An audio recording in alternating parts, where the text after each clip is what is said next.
안녕하세요. 오늘은 마태복음 21장 1절부터 9절까지의 말씀을 함께 나누도록 하겠습니다. 우리 한 절씩 읽으면서 주님께서 우리에게 주시는 교훈을 함께 또 찾아가 보는 그런 시간을 갖겠습니다. 1절입니다. 그들이 예루살렘에 가까이 가서 감람산 벳박에 이르렀을 때에 예수께서 두 제자를 보내시며 이르시되 너희는 맞은편 마을로 가라. 그리하면 곧 매인 나귀와 나귀 새끼가 함께 있는 것을 보리니 풀어 내게로 끌고 오라. 만일 누가 무슨 말을 하거든 주가 쓰시겠다 하라. 그리하면 즉시 보내리라 하시니. 지금 예수님과 제자들이 예루살렘 성으로 가까이 가고 있는데요. 예수님께서 갑자기 이상한 말씀을 하십니다. 두 제자를 보내시면서 가서 나귀와 그 나귀의 새끼인 어린 나귀가 있을 텐데 묶여 있을 테니 풀어가지고 가지고 오라 이렇게 말씀하시는 것이죠. 남의 나귀인데 왜 이렇게 말씀하셨을까요? 물론 그렇게 하면 주인이 왜 남의 것을 가져가냐고 그렇게 얘기하겠죠. 그러면 예수님께서 말씀하시기를 주가 쓰시겠다 하라 이렇게 말하라고 그렇게 가르쳐 주셨습니다. 예수님께서 지금 이 시점에서 왜 이렇게 하셨을까요? 사실 지금 주님께서는 예루살렘 성에 들어가시면서 자신이 이제 처음이자 마지막으로 하나님 나라의 왕이라는 사실, 자신의 왕권을 사람들에게 선포하는 그런 일을 하실 것이었습니다. 그런데 왕권을 사람들에게 선포하시면서 그 성에 들어갈 때 멋있는 말이나 마차나 혹은 군인의 행렬과 함께 들어가는 것이 아니라 지금 바로 이 나귀, 그것도 아주 어린 나귀, 그리고 마가복음 11장 2절에 따르면 한 번도 사람이 타보지 않은 나귀, 아주 어린 나귀를 타고 주님께서 들어가시려고 지금 준비하시는 것입니다. 사실 이것은 너무나 이상한 일이죠. 왕이 저런가? 어쩌면 사람들이 굉장히 좀 우스꽝스럽게 생각할 수도 있고 왕권을 선포하고 왕이 되려고 하는 분 혹은 왕이신 분 그분이 하시기에는 너무나 모양이 빠지는 그런 일이었습니다. 그런데 예수님께서는 이 말씀을 하시면서 바로 이것이 우리 하나님께서 계획하시고 예언하시고 그리고 이루려고 하시는 일이라고 지금 여기 말씀하십니다. 4절에서 이렇게 그 부분을 설명하십니다. 이는 선지자를 통하여 하신 말씀을 이루려 하심이라. 이르렀으되 시온 딸에게 이르기를 내 왕이 내게 임하나니 그는 겸손하여 나귀 곧 멍에 매는 짐승의 새끼를 탔도다 하라 하였느니라. 지금 예수님께서 스가랴 9장 9절의 말씀을 인용하고 계십니다. 지금 예수님께서 하시는 일은 그러니까 구약 성경에 기록된 메시아에 관한 예언의 말씀이 그대로 이루어지는 장면을 사람들에게 보이시고 있다고 그렇게 말씀하시는 것이죠. 왜 이렇게 하셨을까요? 왜 우리 하나님께서는 이러한 왕권 선포의 모습을 계획하셨을까요? 우리 주님께서 원하시는 것은 뭘까요? 사실 우리가 왕이라고 하는 그런 단어를 들으면 우리 마음속에는 칼, 그리고 말, 전쟁 이런 것들을 떠올리게 됩니다. 왕들은 전쟁을 통해서 자신의 왕국을 확장하죠.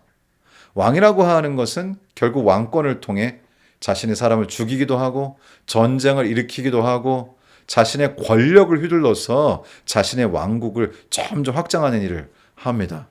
그 당시나 지금이나 그래서 사람들은 왕이라고 하면 왕국이라고 하면 그리고 그 왕국의 왕이라고 하면 이렇게 무력으로 세상을 지배하는 그런 권력을 생각합니다.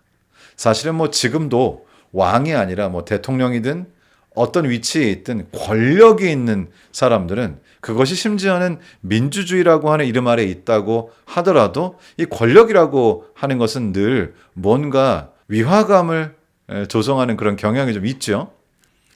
그런데 우리 주님께서는 지금 인간들이 생각할 수 있는 왕권, 왕국, 왕권, 그리고 왕. 이런 모든 개념을 완전히 뒤집기를 원하시는 것입니다. 우리 주님께서는 지금 새로운 패러다임을 보여주시는 것이죠. 사실 이 장면은 굉장한 장면입니다. 말로 다 표현할 수 없을 만큼 굉장한 장면이죠. 한 번도 없었던 새로운, 어쩌면 더 본질적인 나라를 보여주고 계십니다. 하나님의 나라라는 것은 이런 것이라는 것이죠. 생각해보면 그 당시에 바리새인들이나 장로들이나 제사장들이나 그들이 종교적인 이름으로 하나님을 대변한다는 그런 입장에서 여러 가지 이야기를 했지만, 안타깝게도 그들의 모습은 세상 권력자들과 다를 바가 없었고요. 제시되는 하나님의 나라는 세상의 나라와 별반 다를 것이 없는 그런 나라였습니다. 바로 이때 우리 예수님께서는 하나님의 나라가 어떤 것인지, 지금 그 당시에 많은 유대인들이 말하는 하나님의 나라, 그들이 추구한다고 말하는 그것의 본질이 무엇인지, 그리고 지금 많은 기독교인들이 말하는 하나님의 나라가 무엇인지, 하나님께서 추구하시는 삶의 모습이 무엇인지를 아주 적나라하게 보여주고 있습니다. 이곳에는 결코 어떠한 수직적 관계나 어떠한 무력이나 권력이나 그리고 자기 중심적인 모습이 없는 것이죠. 예수님께서는 지금 어떤 모습으로 들어가고 계신가요? 뒷부분을 좀 읽어보도록 하겠습니다. 6절입니다. 제자들이 가서 예수께서 명하신 대로 하여 나귀와 나귀 새끼를 끌고 와서 자기들의 겉옷을 그 위에 얹음에 예수께서 그 위에 타시니. 자, 지금 나귀와 그 새끼, 어린 나귀를 이제 끌고 왔어요. 그러면 예수님이 어린 나귀에 타시니까 어린 나귀에 예수님이 타시고, 어미 나귀가, 좀 더 큰 나귀가 그 옆을 지키고 이렇게 같이 들어가는 것입니다. 이 어미 나귀와 이 새끼 나귀를 분리하지는 않았던 것 같아요. 그래서 예수님께서는 그 조그마한 나귀 새끼에 이렇게 타시고 옆에는 큰 나귀가 이렇게 있고요. 함께 이렇게 들어가는 것이죠. 그리고는 사람들이 겉옷을, 여기 8절에 보니까요, 무리의 대다수는 그들의 겉옷을 길에 펴고 다른 이들은 나뭇가지를 베어 길에 펴고, 여기는 이제 이렇게 기록이 되어 있는데요. 또 성경의 다른 곳들에서는 어린 아이들이 또 나왔다는 기록이 있죠. 자, 이제 예수님께서 이제 아주 어린 나귀를 타시고, 그리고 사람들은 앞에 소위 그 레드 카펫이라고 하죠. 빨간색 카펫을 이렇게 까는 것이 아니라 그 앞에 나뭇가지를 꺾어가지고 이렇게 놓고 뭔가 흉내를 내고 있죠. 그리고 어린 아이들이 막 노래를 부르고, 9절에 보니까 앞에서 가고 뒤에서 따르는 무리가 소리 높여 이르되 호산나 다윗의 자손이여 찬송하리로다, 주의 이름으로 오시는 이여 가장 높은 곳에서 호산나 하더라. 우리 주님께서 정말 메시아이시고 다윗의 자손 메시아이시고 우리 주님의 이름으로 오시는 분이 맞습니다. 그리고 사람들은 그렇게 노래를 부릅니다.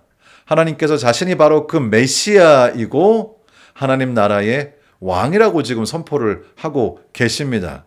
이러한 모든 선포의 개념과는 별개로 그 모습은 아주 어린 나귀를 타고, 사람들은 옆에는 나뭇가지를 꺾어서 이렇게 앞에 놓고, 참 어떻게 보면 너무나 유치한 장면일 수 있고 우스꽝스러운 장면일 수 있습니다. 그것을 보고 누군가가 위화감을 느끼고 뭔가 그 사람이 큰 파워가 있어가지고 세상을 지배할 것이다 라고 하는 생각을 할 수가 없는 것이죠. 우리들은 우리 마음속에 이미 나라, 그리고 왕국 이런 생각을 하면 누군가 왕이 있어서 그 힘으로, 권력으로 세상을 다스리고 지배한다, 이런 개념이 있는 것인데, 우리 주님께서는 하나님의 나라는 그런 방식으로 지배되는 곳이 아니라는 사실을 지금 말로가 아니라 그 모습을 통해서 보여주고 있습니다. 사실 저희도 신앙생활 하면서 때로는 좀 폼이 났으면 할 때가 있죠. 좀 큰 교회 건물에서 앞에서 멋진 음성으로 이렇게 기도를 하고, 때때로는 그런 것들을 좀 생각할 때가 있을지 모르겠습니다.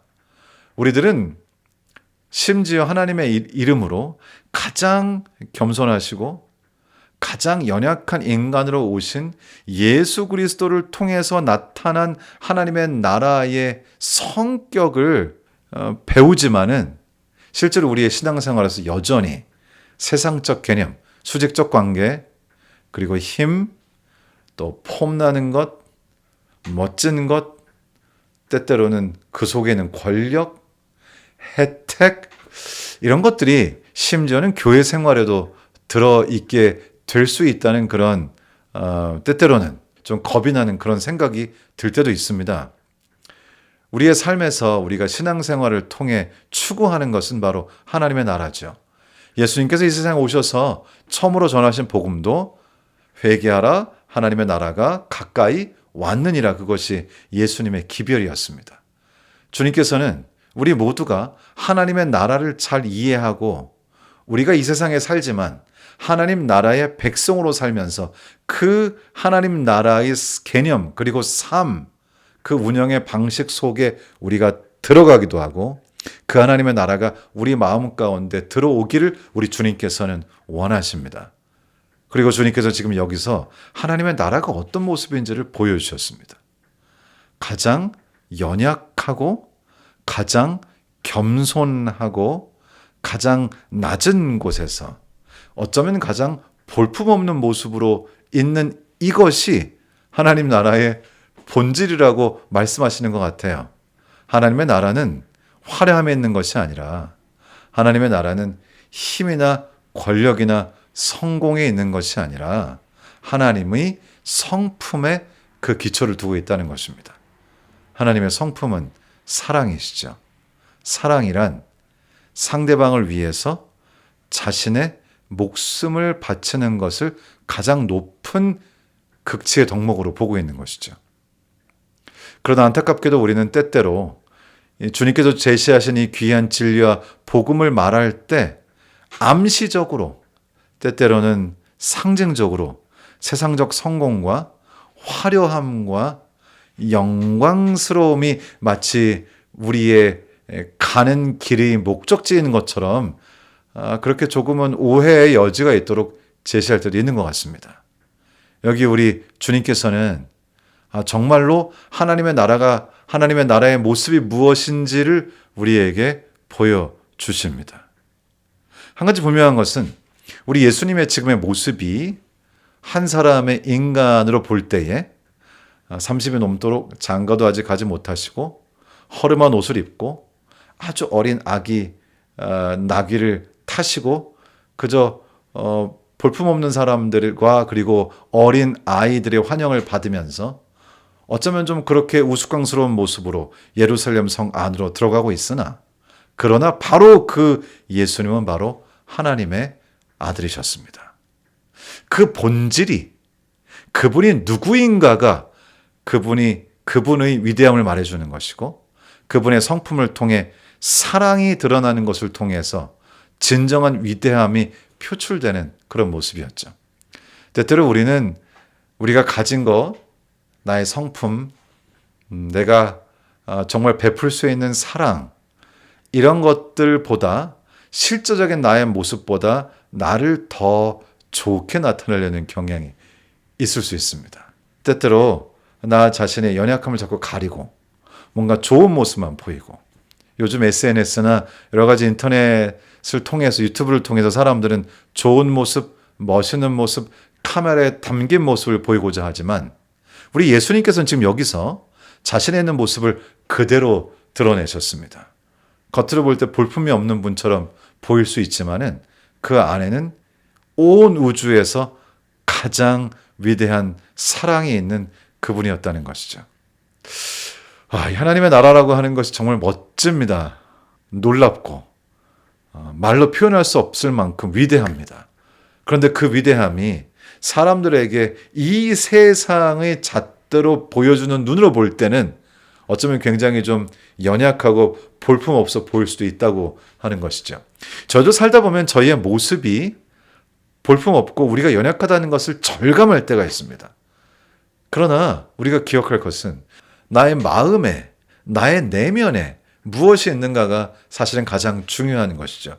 예수님은 지금 이렇게 사람들에게 놀림을 받을 수 있는 모습으로 예루살렘에 들어가고 계셨지만은 그의 마음에는 인류 전체를 향한 사랑이 있었습니다. 그의 마음은 지금 온 인류를 위해 자신의 모든 것을 바치는 하나님이 있었던 것이죠. 온 우주의 왕이시고 온 우주의 창조자이시고 그리고 그분이 인간이 되셔서 우리를 위해서 자신의 목숨을 바쳐서 온 인류를 구원하시는 그러한 사랑을 품으시고 그 겉모습이 어떻든지 간에 그 예루살렘의 입성은 정말 어떤 왕보다도 가장 위대한 왕으로서 그곳에 입성하고 계셨다는 것입니다. 예수님께서는 진정한 왕, 진정한 통치자, 사랑으로 통치하는 무엇으로도 그것에 견줄 수 없는 그런 왕권을 가지고 지금 예루살렘 성에 입성하시면서 자신의 왕권, 메시아됨을 지금 선포하고 계십니다. 여러분, 우리는 무엇으로 살아가나요? 저희의 겉모습, 남들에게 보이는 것, 그리고 남들이 나를 어떻게 평가하는 것, 세상의 잣대, 혹시 이것들에 맞추기 위해서 우리 자신의 내면이 정말 쓰리고 아프진 않은지요? 이 세상에서 어떤 모습으로 우리가 평가되든지 간에 우리 주님은 우리 마음속에 내면을 들여다보시면서 너의 마음속에 있는 바로 그 너의 본질이 가장 위대한 것이라고 말씀하시는 것 같습니다. 여러분의 지금 마음은 어떻습니까? 여러분 마음속에 예수님께서 마음에 품으셨던 것처럼 정말로 위대하고 놀라운 그리스도의 사랑을 마음에 품고 사신 하루가 되기를 주님의 이름으로 축원합니다.